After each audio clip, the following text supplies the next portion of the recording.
హైవ్యూర్స్. ఒరే సన్నాసి చూడరా, ఏపీలో ప్రాజెక్టులన్నీ నీళ్లతో కలకలలాడుతూ ఉన్నాయి.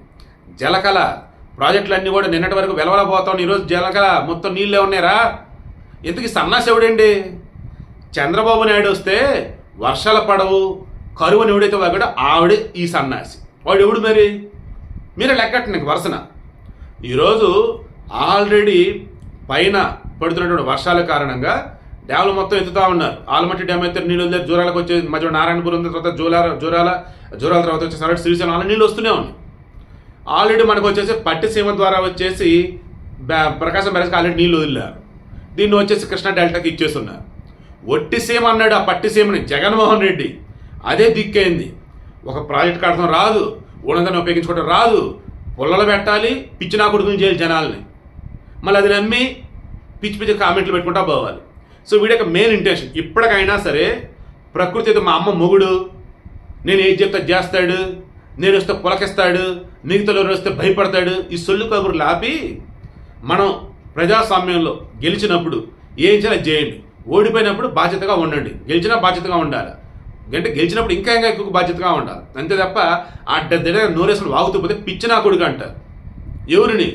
ఎవరు ఏంటో మీరే చెప్పండి. సో వీడికి మెయిన్ ఇంట్రెస్ట్ మరలా చెప్తున్నా. ఇక మీదట అయినా సరే గతంలో కూడా చెప్పున్నా, ఎప్పుడైనా సరే ప్రకృతికి పాలించేవాడికి లింక్ పెట్టుకోవడం అనేది ఇప్పుడు కరెక్ట్ కాదు ప్రజాస్వామ్యంలో.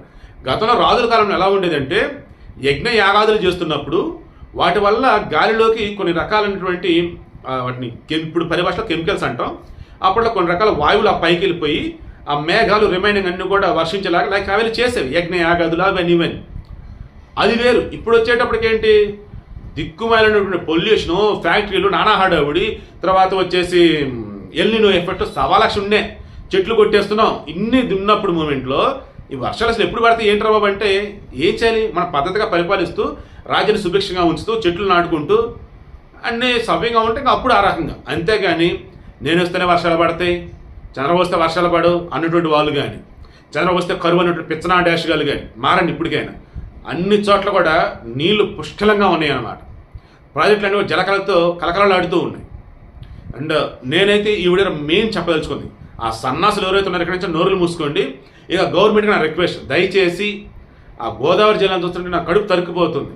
ప్రభుత్వాలు ఏవైనా రాని నాయన ఎక్కువ వర్షం పడింది అంటే చాలు ఊళ్ళకూలు మునిగిపోతామని, దానికి శాశ్వత పరిష్కారం ఏంటో ఆలోచించండి. తర్వాత ఈ పోలవరం పునరావాసానికి సంబంధించి ఎక్కడైతే పోలవరం ముంపు గ్రామాలు ఉన్నాయో పాపం వాళ్ళకి రక్షణ కల్పించండి. ఆ పునరావాస ఇల్లు ఏమైతే త్వరగా కట్టండి. అండ్ R&R ప్యాకేజ్ ఏదైతుందో అది కూడా త్వరగా వాళ్ళకి ఇప్పించండి. It's my sincere request.